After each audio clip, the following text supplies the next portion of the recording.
Curtindo a Vida Doidado é um filme de 1986, escrito e dirigido por John Hughes. Na trama acompanhamos Ferris, um adolescente no último ano do ensino médio, decidido a aproveitar o máximo possível o último ano do colégio, antes de se formar e ter que começar a trabalhar. Ferris diz que está doente e quase todo mundo acredita nele, o suficiente para que os seus pais o deixem faltar na escola. Ao longo desse dia acompanhamos Ferris junto do seu amigo Cameron e sua namorada, Sloane, aproveitando a cidade de Chicago enquanto escapa das desconfianças de sua irmã e do diretor da escola, que sabem que Ferris não pode estar doente de novo.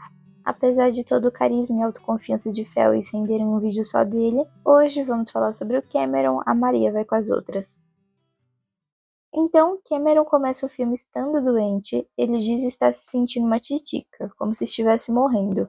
Sabemos que ele foi visto desmaiando na noite anterior, então podemos presumir que, ao contrário de Ferris, Cameron realmente está doente. Apesar disso, Ferris está tirando o dia de folga e quer que Cameron o ajude a ludibriar o diretor, imitando a voz do pai da Sloane para que pudessem pegá-la na escola mais cedo. Inicialmente, Cameron se recusa a ajudar, mas aí Ferris diz que se Cameron não estivesse na sua casa em 15 minutos, ele poderia arranjar outro melhor amigo. Cameron diz que Ferris o ameaça com isso desde a 5ª série e não parece afetado pela ameaça, mas na cena seguinte está no carro postulando se deve ou não ir, pois sabe que Ferris vai continuar ligando para ele e fazer com que ele se sinta culpado por não ter ido. Então Cameron tem um surto de raiva, onde ele se chama de idiota, grita e bate no banco do carro, em um conflito entre a sua vontade e a exigência do melhor amigo. No fim, Cameron vai encontrar com Ferris. Porque, vejam, talvez seja presunção da minha parte, mas não parece que esse homem tenha muitos amigos além de Ferris. A escola inteira se comoveu com a suposta doença de Ferris, arrecadando doações e mandando praticamente uma floricultura inteira para a casa dele, mas Cameron, quem realmente estava doente e também faltou à aula por motivos válidos, nem sequer é mencionado pelos colegas. Não parece exagero presumir que Ferris possa ser o seu único amigo, e quando ele diz que se Cameron não fizer o que ele quer e se mover para ajudá-lo, bom, dá pra entender por que Cameron sai de casa apesar de estar doente. Porque, além de Ferris aparentemente ser o seu único amigo, Cameron é tremendamente inseguro. Mas segura esse pensamento, porque antes da gente se aprofundar em Cameron, precisamos falar da Ferrari e da vida familiar de Cameron. Essa belezinha aqui é uma Ferrari 250 GT California Spider de 1961. Essas palavras não significam absolutamente nada para mim, porque eu não entendo nada de carros e eu não estava viva em 86. Mas parece que isso foi uma grande coisa na época de lançamento do filme, então fiquei devidamente impressionada. A relação da família de Cameron é instável. O pai e a mãe brigam o tempo todo e, de acordo com o próprio Cameron, seu pai ama o carro e odeia a esposa. Provavelmente também ama mais o carro do que o próprio filho, pelo menos é assim que Cameron se sente. O seu pai não confia nele e Cameron parece ter medo do pai ao mesmo tempo em que tem raiva, chegando a chamá-lo de filho da mãe em mais de um momento no filme. Ferris descreve a família de Cameron como uma bagunça composta por doidos e é por isso que Cameron fica doente o tempo todo. De acordo com Ferris, Cameron é o único cara que ele conhece que se sente melhor doente. Ele também descreve a casa do Cameron como um museu, ou seja, frio, escuro e não deixam você tocar em nada.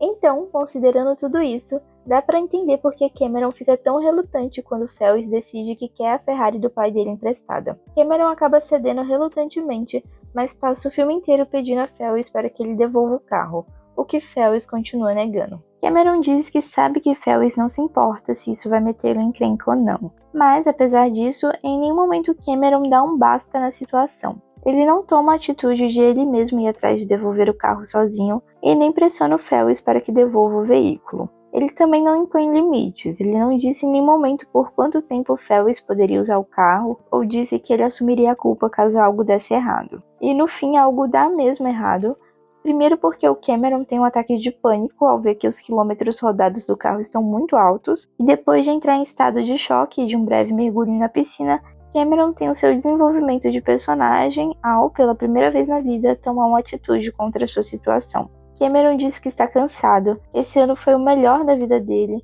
e que no ano que vem ele sentiria falta de Ferris. Isso faz tomar coragem para enfrentar seu pai, quando percebe que não estão conseguindo retroceder o velocímetro do carro.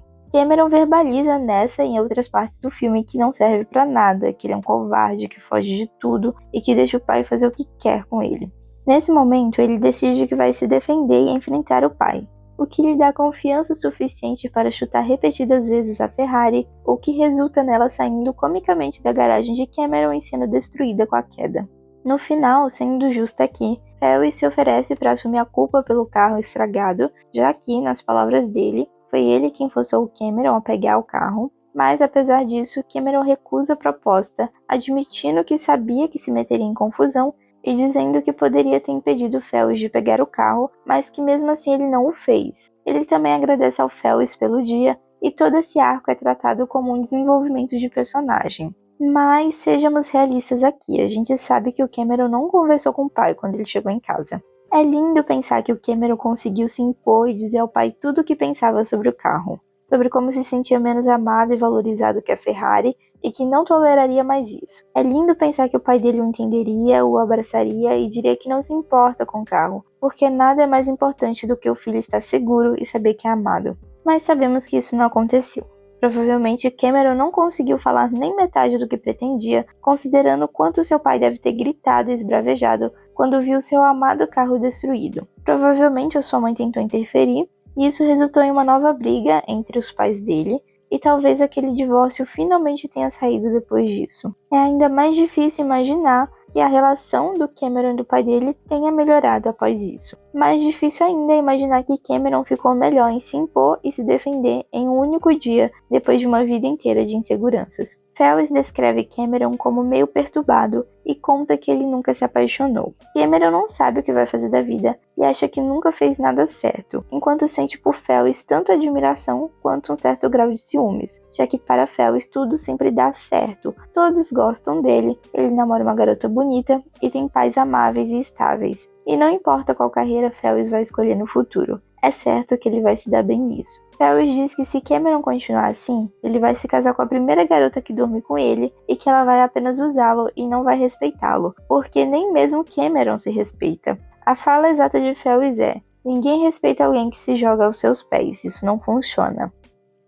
Maria vai com as outras é uma expressão usada para descrever quem não tem opinião própria. Aquela pessoa que sempre segue a vontade dos outros porque não consegue pensar por si mesma. Aparentemente a expressão começou no Rio de Janeiro, quando a supostamente desequilibrada mentalmente, a Rainha Maria I, mãe do rei João VI, passeava às margens do Rio Carioca com suas damas de companhia. As pessoas, quando a viam, supostamente apontavam e diziam: "Olha, Maria vai com as outras." E assim teria surgido a expressão. Cameron é a Maria vai com as outras aqui.